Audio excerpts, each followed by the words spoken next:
The following is a 5 for 2 production.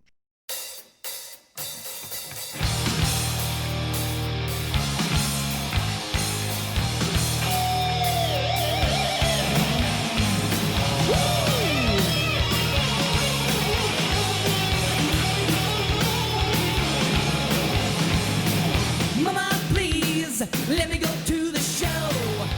I dig them bad boys playing that rock and roll. No. And welcome to the Big Effin' Show, episode 6 of Ticket Stubs. Todd, how you doing this evening? And welcome to episode F. The Big Effin' Show. I coined that phrase at the end of last week's show, so I figured I'd throw it out there. How Bring you it doing, back buddy? one more time. How you doing? We're already regenerating material on episode 6, Kevin. Hey, course. whatever. We got to have catchphrases, Todd. This is how we're going to be able to make T-shirts and sell them. So we gotta push. We'll just put "What the hell was that?" and then ticket stubs on the back. And, 2 for 1. double marketing. Right. Exactly. All right, so yeah, we mentioned a few F's last week. Although I tell you what, I think you can go ahead and scratch off Faith No More, because I'm sticking that one with the Soundgarden story because they happen on the same night, and so I'm gonna save that one for later. Okay. All right. I got a decent thing to mention about them, but I'll just put a little pin in. You're writing the set list tonight, so where are we starting? Well, there was a few things I want to talk to you about. As the people watching this don't really realize it, because we have had a show every week, and this episode will follow last week's episode, sequentially. But we took a couple weeks off. We haven't. Thank God. I needed it. I'm trying to get caught up with this damn book, Kevin. That's the whole point of this thing, is finishing the book. I'm having fun with this podcast thing and all, but goddamn, the book's gonna make me some money, I hope so. Right. Okay. Well, we'll plug the current volumes at the end of the show here, but now, of course, you realize though, in the book, I'll also plug the podcast. So for when the book is done, for every book that I sell, hopefully every person that reads it will get to the end and go, "Oh wow, they've got an entire series of podcasts that I can go listen to." So by finishing the book, I'll be creating more fans of the podcast. Speaking of podcasts, I found 5 episodes that we ran on SoundCloud back around 2007 when you came up for Comfest and everything. Some of those shows are really good, so I'm going to run some "What the Hell Was That" classics on the podcast network. So look for those, folks. Does that include the one where you walked out? Yes, that will be very fun. Yes. All right. All right, let's get to the tunes here. I love you, buddy. No, the one last thing I wanted to mention, when we're recording this, of course, this is going to air 2 weeks or 3 weeks from now. But when we're recording this, yesterday was the 40th anniversary of Back in Black. I reposted episode 1. If you are just now joining us, go back and listen to episode 1. It was all about AC/DC. So far, it's been the only episode that was exclusive to one band. So or Axel DC, really, is it? Yeah. Right. Well, our main story was about Axel DC, but we talked about like our history with the band and stuff, which is why I bring it up. There was a really good article on one of the music sites this week. I should have written it down or gotten a link for it. Maybe I'll put the link in the description of this episode. But our old buddy and frontman for the band we talked about a few weeks ago, Drive By Truckers, Patterson Hood, he talked about his first AC/DC concert. Well, what really hit me about it took place in Charleston, West Virginia, which I had mentioned before as well when we were. And UFO opened the show. Yep, absolutely. Actually, I think it wasn't AC/DC opening for UFO. It wasn't the other way around. Yeah, it might have been. I'm not sure. Actually, it may have been.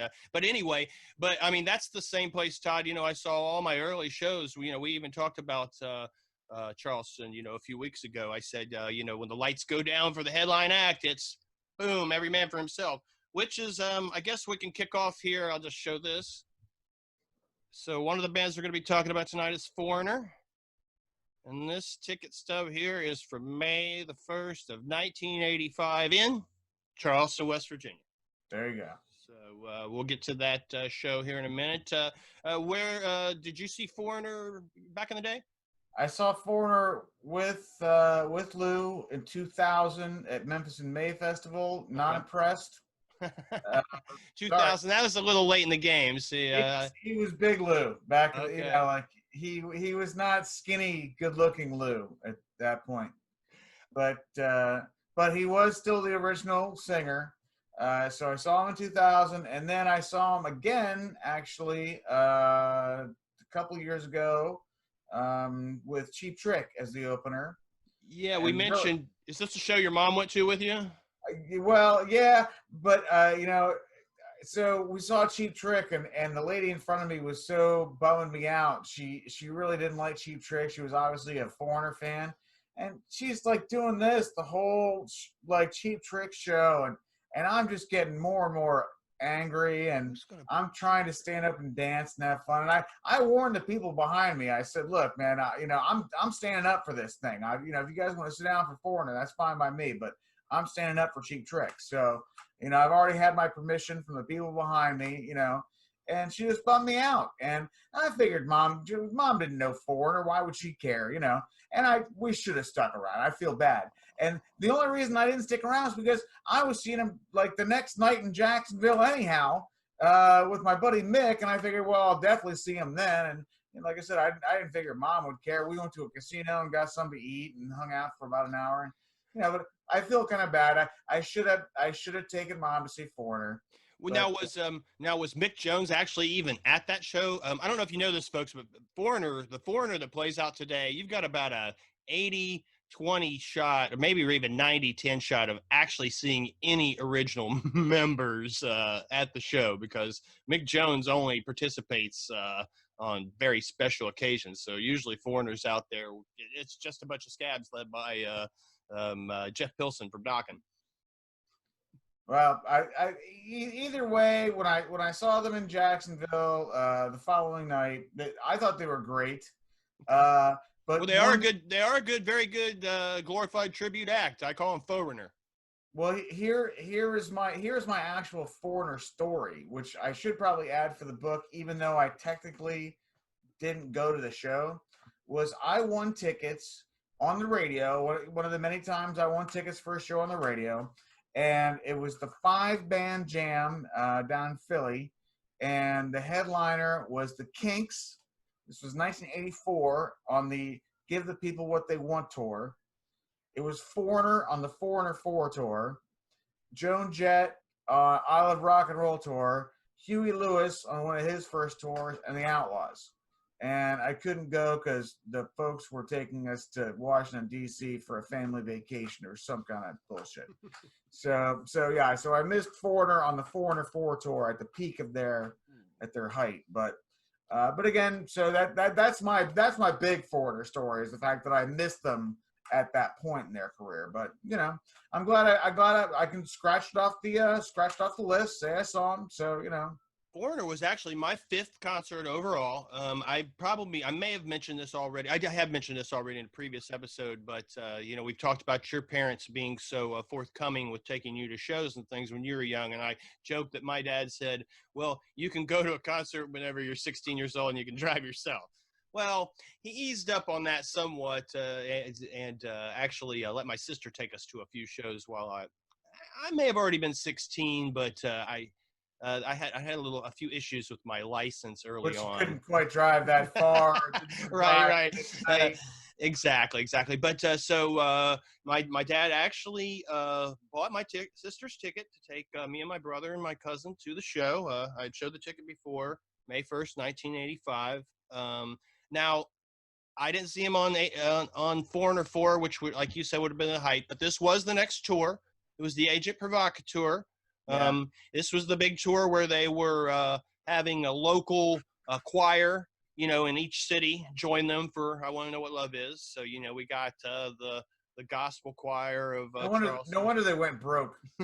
Yeah, right. Hey, at least they did it the smart way. They hired an act in each town. They didn't, haul their own choir around, all across the country.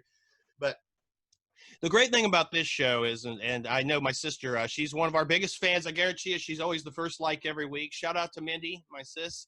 Go, Mandy. This was the first show we ever went to together. Like I said, my dad bought her a ticket to take me and the brother and the cousin, and this was my first experience with dragging my sister down front for the show. As soon as the lights went out, the band Jeffria opened. I don't know if you remember them, but the keyboard player used to be in the band Angel in the 70s, and then he had Jeffria. Their singer was kind of a David Lee Roth wannabe, but with a Steve Perry-esque voice. But he kind of thought, he was more. You've said enough, Kevin. You've said enough.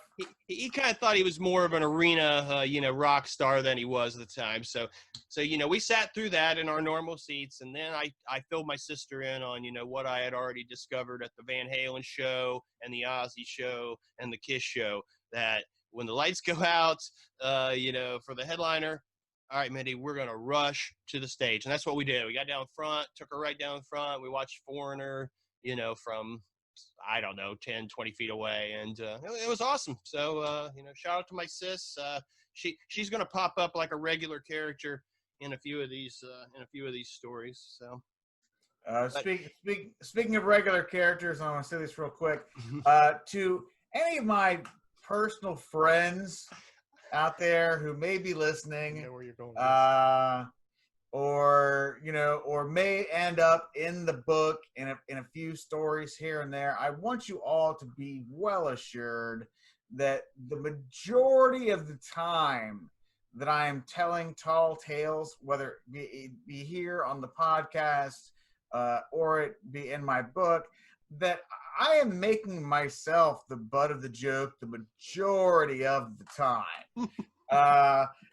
If you just happen to be around my tomfoolery or happen to be in the general vicinity of the destruction when it happens, so be it. You're in the story. So I just want to say that out there. Again, apologies to anyone who may be offended somewhere down the line.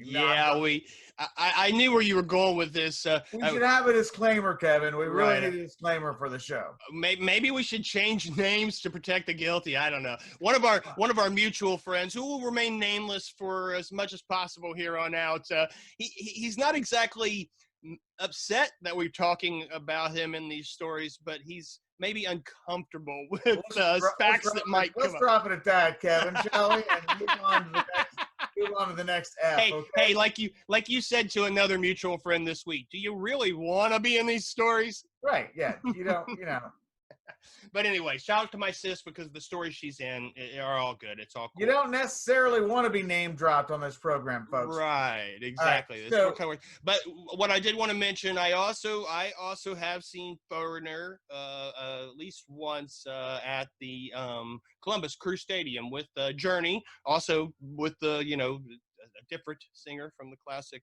guy and Night Ranger. But I also saw Lou a couple years ago myself do a solo show, and it was at the Obetz Zucchini Fest, folks. Sounds like a crazy festival. It wasn't the obese Zucchini Fest. That actually kind of may describe it pretty well. But hey, through the years, I have seen Joan Jett there. I've seen Blue Oyster Cult there, featured on episode 2. I've seen Uncle Ted there. I've seen Bret Michaels there. Saw Warrant there. So the Obetz Zucchini Festival, despite the name, does get some pretty cool acts. Right.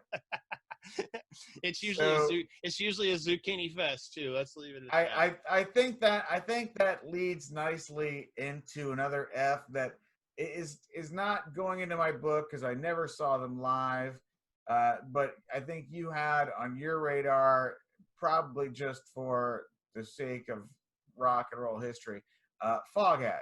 Yep. Now, Foghat is on my list here. Well, I figured I'd throw it in because we were talking about bands of that ilk, and Foghat's on the same level as like Kansas and Grand Funk Railroad. They have like one or two hits, and you probably saw them open it up for a couple bands a few times. You didn't really want to sit through them, but you got drunk and you had a good time. It's like BTO, taking care of business. One of these weeks, we're going to get a full-on spit take onto the camera, ruining some of our equipment. That was almost it right there. I hope we had the shot of you on that one, Kev, not on me. That was good. I saw Foghat. I'll let you continue your story in a second because my Foghat story is not very interesting, but I saw them a couple of years ago, the current Foghat, which is, of course, just the drummer, and who, oddly enough, is the only band member pictured on Fool for the City album cover. What they predict in the future? But I saw them out at the Hollywood Casino here in Columbus. They played right out in the middle of the lobby of the casino, free show. You can watch them while you put your quarters in. Instead of throwing picks out there, throwing chips to people. Here's $1.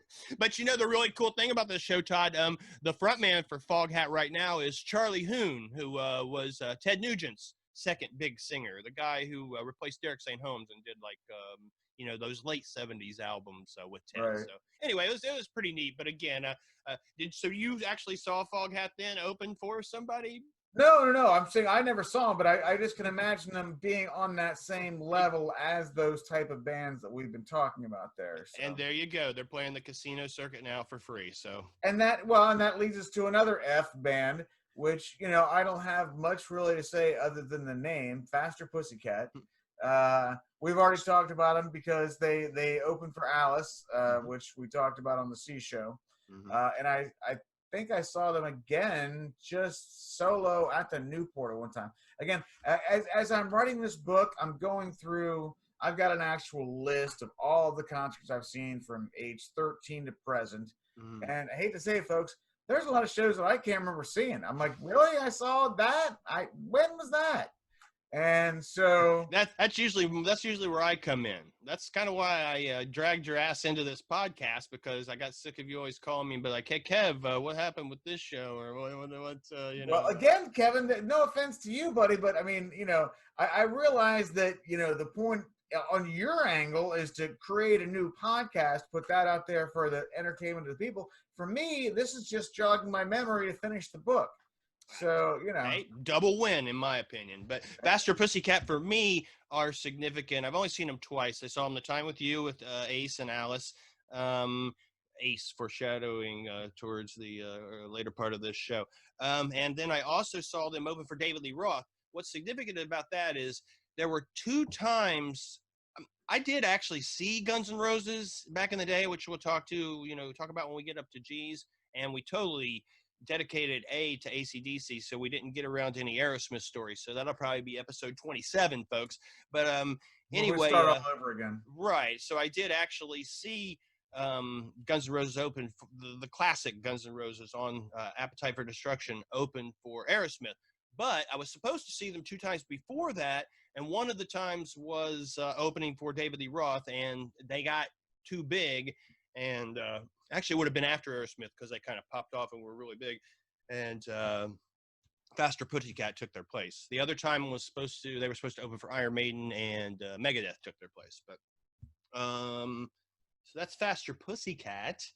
There was a show there was an F show I wanted to mention to you, and I know you don't care for the band because that could be a funny part of the story. But the real reason I want to bring it up, there's an Americana band that Todd and I have seen open for our favorite band, the Drive-By Truckers, and they're called the Felice Brothers. Okay, now these guys, they got signed because they were actually buskers in the subways in New York City. So Todd might agree that that's where they probably should have stayed, but I love the band. But anyway, the whole reason I'm bringing this up is the first time we ever saw this band, there was a record store, in-store at Ear Ecstasy in Louisville, the day of the afternoon of the show.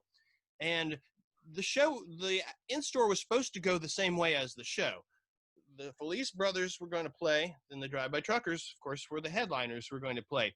Well, at the in-store, Drive-By Truckers had to play first because the Felice Brothers were a little delayed. Into a Volkswagen in the parking lot. We watched this band, folks, back over a car in their Winnebago. And thank God for that car, because if that car hadn't got backed over, it would have been us. We were the next car over in the parking lot. That's why it happened. Todd's like, I'll let you guess why we were in the car instead of in the in-store, but we were in the car. And Todd's like, this Winnebago is not stop. It's like going to, oh, it just hit that car. They're getting close. They're getting close. So anyway, shout out to the Felice brothers on that. But all right, I think this is good. Oh, and I also wanted to mention, here's a big F for me. We talked about in the AC/DC episode about doing the scalper thing outside a Nationwide Arena. And part of that story was about how when you obtained your entry into the concert, I won't actually talk about how it is, because if you haven't seen that episode, folks, you need to go back and watch. Right. Anyway, that's called a teaser Yes. for all you out there. there you go. But the only time in my entire life, Todd, that I have struck out trying to get a ticket outside the show was for Fleetwood Mac on their last tour before they fired Lindsey Buckingham. I should have forked out the freaking money and bought the whole ticket, but I didn't. And so now they're just Fleetwood scab. But Was McVie's wife still in the band or no? yeah, it was the whole band. It was last time the whole band was together. So, and then after that tour, she did her little tour with Lindsey Buckingham, and then they fired Lindsey and did the tour with Mike Campbell from the Tom Petty and the Heartbreakers. So, anyway, but I think I guess that's going to bring us to our main event for the evening. No. What about Peter Frampton? Oh, yeah, I had mentioned here, I've seen Frampton a lot. I mentioned him a couple episodes back when we were talking, actually last episode when we were talking about Don Felder in talking about the Eagles, my consolation prize for not getting to see Felder the first time was getting to see Frampton with Billy Squier. But then I've also seen Peter Frampton as well as John Fogerty, which I put those two together here in a little F note. I saw both those guys at not together, but at the Dublin Kaufman Fireworks, another great concert venue I've mentioned in a few episodes back that will crop up. This suburb of Columbus, folks, forks out the big bucks for some good talent. So I guess when you live in a rich town, with high property values, you can do that. But anyway. So Peter Frampton, for you, Don't get political, Kevin. I don't think I'd call that political. My sister lives there. I enjoy going and leeching off of her spot that her and her family, sit in all day to watch the fireworks. So God bless you. Shout out to my older sister Terry and the family.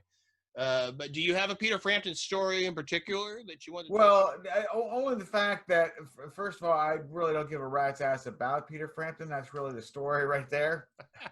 I think both times that I saw him, first, I think the second time I walked out because he was playing the fair, the Ohio State Fair, and he was headlining for Cheap Trick. And I was at that show. You know what? I was there for Cheap Trick. You see Doobie Wall once. That's all you need to see. So I think I'd seen him. And again, this is one of those situations where I forgot that I saw him. I think I saw him with Styx or something like that. I'd have to go back to the list. I've got an actual list of all the concerts that I've seen, which kind of keeps everything straight for me. So. But again, it's funny when going back through this list and and also checking dates and that kind of thing and checking opening acts and now with the miracle of the internet, you can actually look up set lists for those shows for almost 50% of the shows you've ever seen. You can probably find the set list for.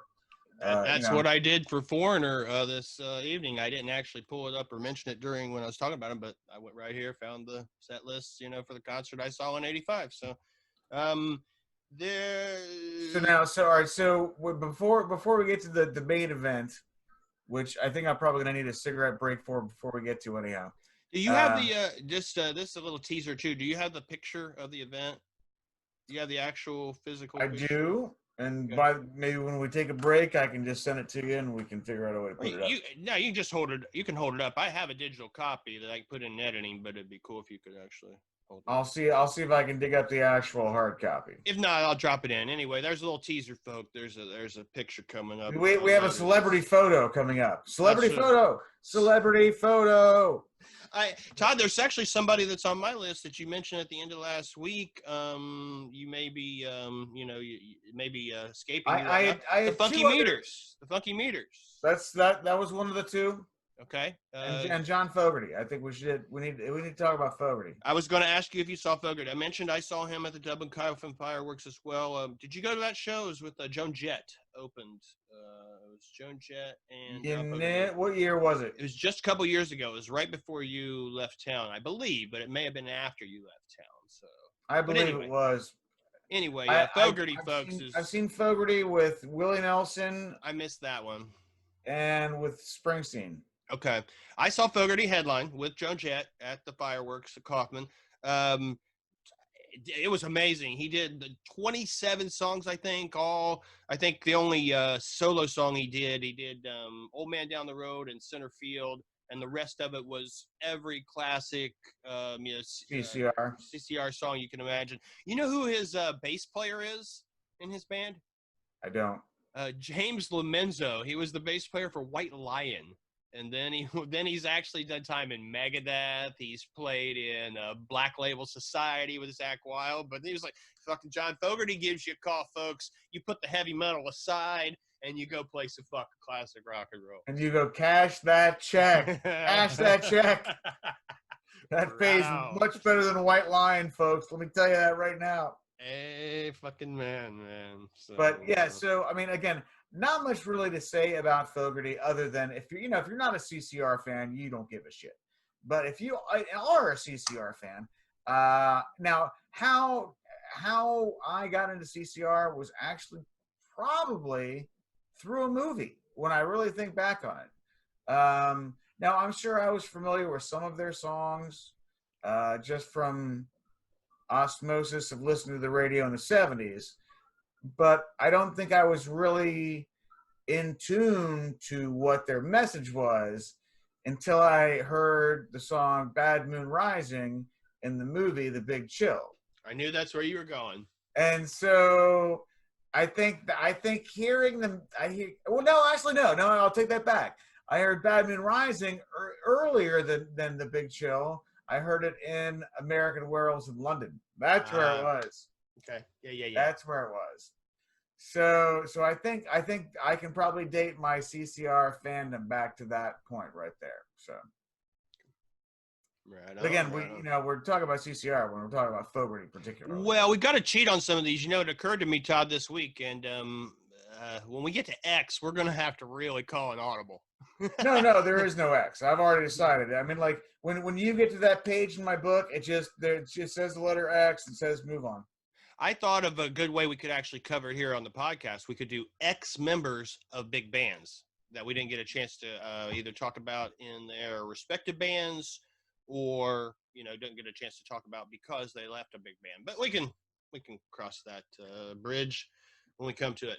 Yeah, let's worry about the G's. All right, let's All right, and one last shout out before we take a little break and head to our main event. I want to just give a shout out to the band, in my opinion, who have the most awesome guitar tone in the universe. I say it like that, like a tonal SoCal surfer stoner cat, but Fu Manchu. Their guitar tone is fantastic live. They're usually so loud they might make you puke. There's another puke story. And I once got Brant Bjork, brother Brant, also original drummer for Caius. I once got his autograph at a Fu Manchu show at the Alrosa Villa. Speaking of which, rest in peace, the Alrosa Villa. Looks like it's going to become cheap apartments here very soon. I think we should get one together, Kevin. I think that'd be very appropriate. We move into the apartments they build on the. We give Heather her own side room so she can play video games and has her own bed. All right, this is a good time to take a break, folks. What we got? We'll be back with one last F for you. Yeah, F you, right? All right, we'll be right back. And we're back with Ticket Stubs episode F. And we are at the F and finale. And as you can see, we've already selected our personal favorites. Now, this could technically be considered under the K's, but, you know, I think every single member of this band deserves to not only be in the Rock and Roll Hall of Fame, but get their own Grammys for their solo work. But, you know, since we are in the F's, we're talking about the one and only Ace Frehley. Ace Frehley, lead guitar. Shock me. So Kevin and I have a story we can actually share on this one. Aside from the fact that we saw him open for Ace for Alice Cooper at our first concert together, we covered that in episode 3 of the C's. Now, I'm sure we've probably seen him a couple of times. I saw him at the El Rosa. Okay. I'm not sure if you saw him there or not. I saw him at the Newport. I remember one time I had the choice of going to see Ace Frehley at the Newport or a really big classic rock band in Cincinnati. Or no, I think it was in Dayton. No, it wasn't Cincinnati. And my buddy Todd, he talked me into it. He said, we'll talk about this when we get to the yards. But he's like, you got to go see Rush. You got to go see Rush. So I went and saw Rush. But I have seen Ace, I have seen Ace other than that. And I saw Ace up in Cleveland with my cousin Dennis at the House of Blues. I saw Ace Frehley at the House of Blues in L.A. with Peter Criss opening up. Oh, nice. The Bad Boys of Rock and Roll tour. Yeah. Nice. And Peter was so bad, and maybe I was so drunk that, as him and his band were playing, I'm like, what is this shit? And I look over the rail, and I'm like, that's Peter Criss. I think he was playing Hooligans. I'm Jimmy Criss. Oh, it's terrible. I'm Jimmy Criss. I'm Jimmy Criss. That story's coming, folks. That story's coming. But our main event tonight involves. I wore a special shirt here. Read that. Heather got me this shirt for. And to be honest, it's not even a concert technically. Tripping. Right. We're going to cheat a little here tonight, folks, because this isn't really even a concert story. It could have been because he did actually play on the day this story takes place, but so this was our first road trip. This was our first road trip ever together, was it not? Spring break that year. We went to Dayton to go see Rush. Okay, all right. I guess I was meaning like a longer road trip where we actually traveled out of state and did a cross country. Yeah, over several states. Yeah, this is probably the first one. This is also the road trip that was alluded to in a previous episode where we arranged to leave my brother Tom behind in Ohio. Sorry, Tom. Love you. But, we didn't need you along that year. Look, I'm sorry. I really like your brother, and I've grown to love him more and more over the years, Kevin. But at the time, I felt it would be less hassle for you and I. And plus, he was planning on staying with us anyhow in the hotel. I know he didn't have any money. So are we going to tell the full story of the lead up to the road trip? Okay. All right. The whole fear and loathing in Las Vegas element of the trip is going to just we're going to put that aside. Okay. We're going right because we don't need to do a half hour on this. The whole point of the story is the artist himself, and not the event getting to it. But so it just so happens that Kevin and I were going to Florida for spring break.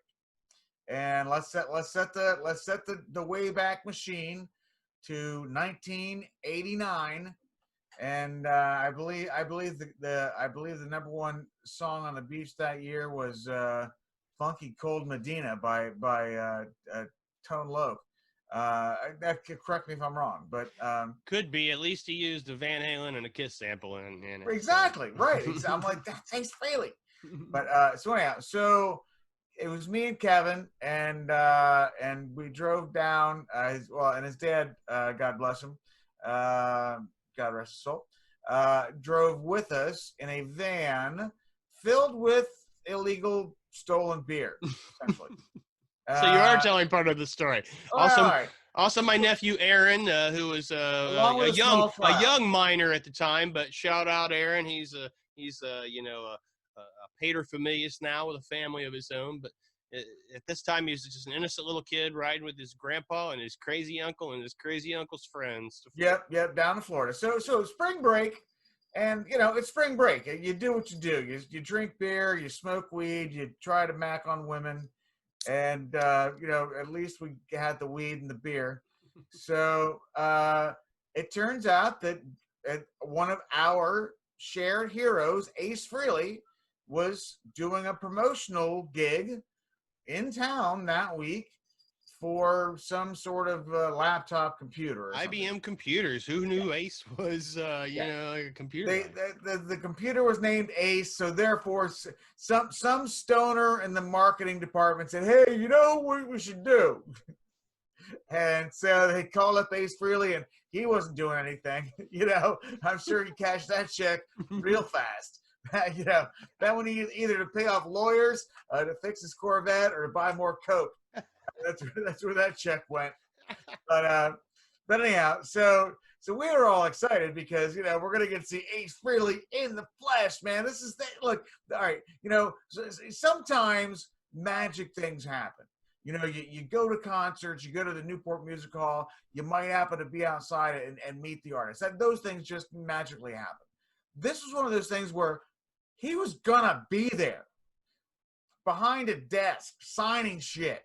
He had to take pictures. We had him tracked. So, and we did.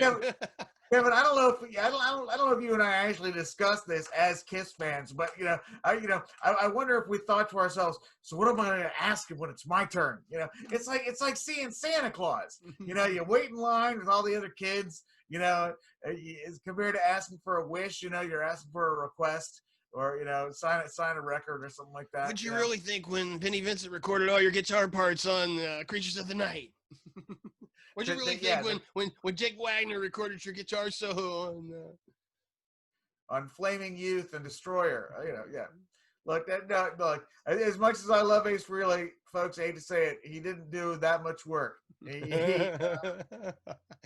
wasn't exactly the driving force behind Kiss. Well, look, he was a major influence in the direction of the band. He certainly had major potential at the beginning, but look, they when they catch the guy jerking off at rehearsal, literally, in the corner of the rehearsal room. And, and I can't believe they put that in the book. But hey, look, I'm not telling stories here, folks. This was already published. Right. Published facts in those Kiss books back there, folks. So anyhow, we were excited. We were excited. Kevin's very excited. Yes. So I brought a CD with me. You just happened to have a Kiss CD with you. So he would sign. Yep. It was Kevin and I and my friend Phil and his wife Annette, who's probably the one actually taking these pictures I'm about to show you. Because Phil is in most of them. We're in one together. But I think the ones with Phil are even better. But I think we were about what? I think we were like second or third in line, maybe behind. I don't know. There were a few people in front of us. Either way, we were all very excited to meet. One guy in front of us. I always remember this about that day, and it made me think Ace Frehley was like the coolest motherfucker on the planet because the guy, if you remember, one of the guys in front of us had every Kiss album with Ace Frehley on vinyl. And he had every Ace solo album up to that point, which maybe was only one or two, And didn't Ace didn't only sign one? He was like, I'll sign one. Ace said, I will, but this is why he's cool. Ace said, listen, man, I only have time to sign one. There's a long line of people behind you. But then he discreetly wrote his hotel room number on a little postie and gave it to the guy. Said, come see me afterwards. And if you recall, when we got done with the whole thing and we had gone maybe do some little shopping on the boardwalk or whatever, we come walking past that hotel, that guy was like, woo! He was all fucking excited because Ace, he had done just that. He'd gone to Ace's room and Ace had signed everything. Now, back then I thought that was cool, but now, in today's day and age, knowing what I know now, that guy was probably, just going to go sell those fucking albums. Those were probably for his own collection. Well, either that or the guy had to blow Ace to get it done. So one of the two. You never know. All I'm saying is, as a child, I admired Ace Frehley. Then again, I also believe they were superheroes. So I was 7. What do you want from me? So Speaking of which, I was meant to show you some of this swag at the beginning of the whole episode when we were kind of having small talk, but sometimes we just kind of jump right in. But I got this today for $1 at Dollar Tree. You see that? nice. Kiss meets Scooby Doo. That's what I'm going to be popping in the old DVD player as soon as me and Todd are done. That taping this pretty episode. much that I think that combines all aspects of our childhood right there, doesn't it? I said I love both franchises, and Kiss is a franchise, folks. Even if you There love you them as a band, they are definitely a franchise. Also, in that same score at Dollar Tree, you'll like this. This has absolutely nothing to do with Kiss or Ace Frehley, but check that out. Bring- Entourage, the movie, one of Todd's favorite TV shows. Yeah, You got- absolutely. And I just tried to watch it the other night, actually. Yeah, I guess Kevin is in a little trouble in real life. He got Me Too'd, so Kevin, Kevin Connolly. E. oh Kevin. Yeah. I thought you meant Kevin Dillon. No. Oh no. Yeah, I guess I should have specified. No, Kevin Connolly. Yeah, so I guess some chicks are accusing of Well, I hate to say it, you heard about good old Danny Masterson from '70s show. Yep. Gotta watch it, folks, man. When a woman says she's gonna call rape, she means it. That's Don't fuck around. That's right. You know, But literally. so yeah, Ace Literally. Frehley. Back to the Ace Frehley story. All right, so yeah, we're we're way gonna- off topic here now. Let's get But, off fucking back to Fraley, shall we? So we're back in line at Ace Frehley. The guy in front of us has, he's already gotten shot down by Ace because he's like, hey, I got to meet these two cool motherfuckers All right, so Ace behind walks you out. here. There he is. The one and only Ace. He was drunker than we were, and it was spring break. And it was like 1 PM, I think, maybe earlier than that. Shit. This is Ace trying to sit down, trying to figure out where the chair is. Zenith Data Systems. Okay, there we go. He's already laughing to himself for no reason. He's like, this is what my whatsoever. this is where my career has come. I'm doing what? It got me this job. Look, folks, we're making love fun of Ace. we're We making love fun of Ace Frehley. poor guy that we love and admire, and has made more money, gotten more pussy, and done more coke than we'll ever see, know, or do if we live 20 lifetimes. So His current girlfriend is a hottie, so that is true. So. We just because we love Ace. Yes. All right, yes. so this is the big picture right there. So Get that up there. Get that right up there on the camera. All right.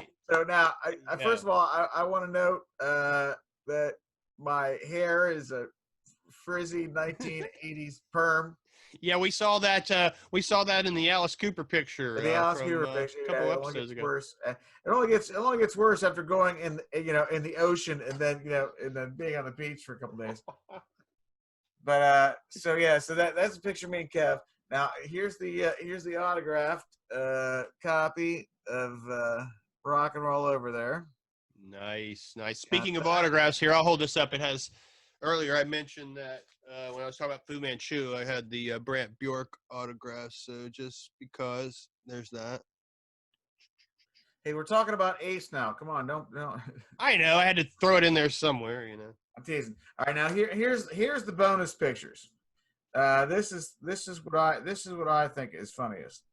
All right, so like I said, we're with our friend Phil. Phil went third, I guess. I think you went first. I went second, and then Phil went third. And so. Oh, I also love on the picture before where you did the runaround behind the Todd totally rushed Ace. Put that picture back up there. If you notice, I'm in front of the table where you were supposed to stand if you were getting your picture taken with him. Todd's like, fuck this, I'm getting in the shot. And instead of being on the other side of Ace there in front of the table, Todd runs behind the table. You see, he's back there with Ace. Everybody like, look, Ace is probably like, what the hell? Oh my God. He's coming too close. All right, so anyhow, Phil has his camera with him, has his professional nice camera with him, but he wasn't sure if you could bring cameras into the place, so he hid it under his shirt. This is back in the day when you weren't allowed to have cameras. So there's Phil right there, and he's got his camera under his shirt, and Ace sees the camera. Right now, the second shot is Ace grabbing the camera.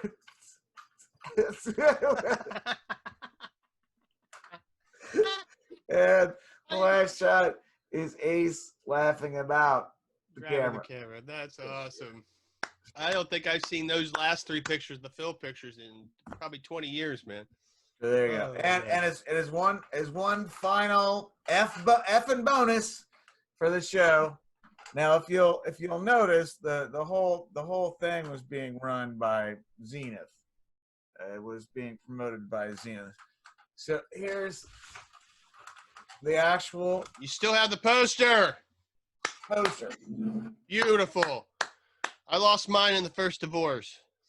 with the ace signature right there. It's a two Todd and everything. I'm never selling this fucker. No way. So that is mine.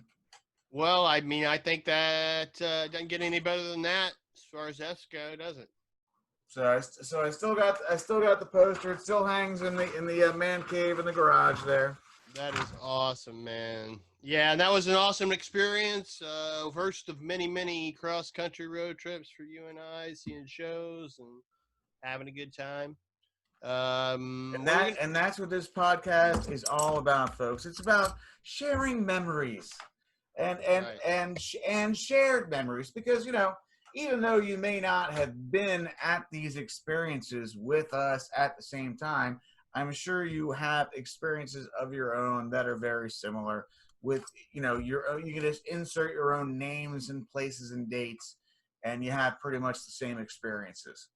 So we hope we can spur some good memories for you. And if you were at any of these shows with us, we hope we can take you on a little journey down memory lane. And we now, hope Kevin, you said last time I was talking to you that we've actually got a few actual views. Everything. It's getting a little better each week, buddy. So everybody out there, please keep spreading the word.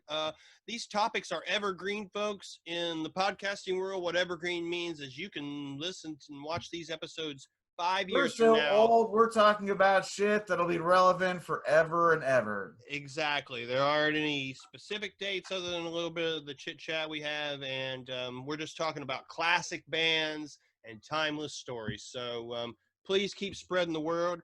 That's actually what I was going to mention. Kevin, that's actually kind of the cool thing about this show is because, we could totally mind fuck these people. How is that? I mean, we could have made this show like 3-4 years ago, and just put it in a time capsule kind of box and shit, and and then 3 years later we did episode A, and now Could happen, folks. like next week we do Z, but you won't hear it until 3 years from now. Except we've already talked about the pandemic of 2020. So unless we're fucking prophets, then we recorded this in 2020. Well, yeah, all right, fine. All right, so fine then. Then all of a sudden, we mysteriously disappear for a little bit, the pandemic kills us all, and then the show comes back all of a sudden. I don't know. There's got to be a good sci-fi reason for it. You're probably right, Todd. What are we gonna do next week? Gee, you got anything in mind? Got the G's. The G's. Please, Kev. What are we gonna do? I don't know. I got a Genesis story. I got to tell you. I never saw Genesis. Heather did. I've seen it twice, but the first one was a doozy. Just for what it was, one of those concerts that doesn't matter what happened at the show and what happened before and after the show that really matters the most. As a lot of these stories do, buddy. A lot of these stories do. So let's just say this: free tickets went awry. Yeah. Let's see. As I go down through the G's, try to see who we've seen around there. I've got some good old punk rock stories about Gangrene. We probably both got some George Clinton stories, perhaps. I've seen George Clinton. What about Galactic? George Clinton's really more C's. I'm looking at iTunes and they fucking. Gotcha. All right, fine. You're fair. What about the Georgia Satellites? Got any? That's Georgia a good one. Satellites? I thought about that one. I definitely have at least 2 good Georgia Satellite stories and some good. I got some good props to bring on. I gotta throw in the Goo Goo Dolls just for the fact that our buddy Annie Hyman works for him. So we got to talk about Goo Goo Dolls. There you go. I could do a brief mention of Government Mule, even though basically it was just one of those nights where I saw him open with Phil and Friends twice in New Orleans in the same night. Speaking of Phil and Friends, buddy, I got a feeling a good bit of next week's episode will be you telling some dead stories. You're the only deadhead. You're the only deadhead in this little pairing. So yeah. Well, I got some dead stories. We can talk about I saw the Grassroots. I can't believe. I think they were opening for the Monkees. Oh my God, we've got a great story. We've got a great story for next week, folks. Tune in to hear about me and Todd deciding literally within 90 minutes of showtime to go see Guns N' Roses reunion in Cincinnati. I was just gonna say, stay tuned. That's the last big one on the list. All right. Of course, we could talk about Gwar too. Don't forget Gwar. Yeah, the only show I've ever walked out of in my life. But and as far as G's are concerned, boy, I'd love to get Colin Gall on the show. So let's, Kevin, work your magic. You talk to him more than I do, buddy. Well, we shot him a message earlier this evening. We'll see if he replies. If we can't get him on next week, we've got how many more weeks to definitely drag his ass on here for W. Well, look, if we can't get him on next week, then we just shoot H next week. And we just hold off until we get him, and then we'll just save the G's until we can find some time for him. True. That's the magic, folks, of recording in advance. There you go. So, Todd, plugs. Where can the people find you online? I know they should go over to Lulu. Well, there's not that much to find as of right yet because the old Ticket Stubs books, all about drive-by truckers, you can probably still find on Lulu.com. You can. If you really want to buy an old copy of the Drive-by Truckers books, you can. Okay. Please do. Although go to YouTube, watch What the Hell Was That? We do have What the Hell Was That shows, 5 episodes from earlier this summer. Channel now, thanks to Kevin. So that was going to be my plug whenever I come in here.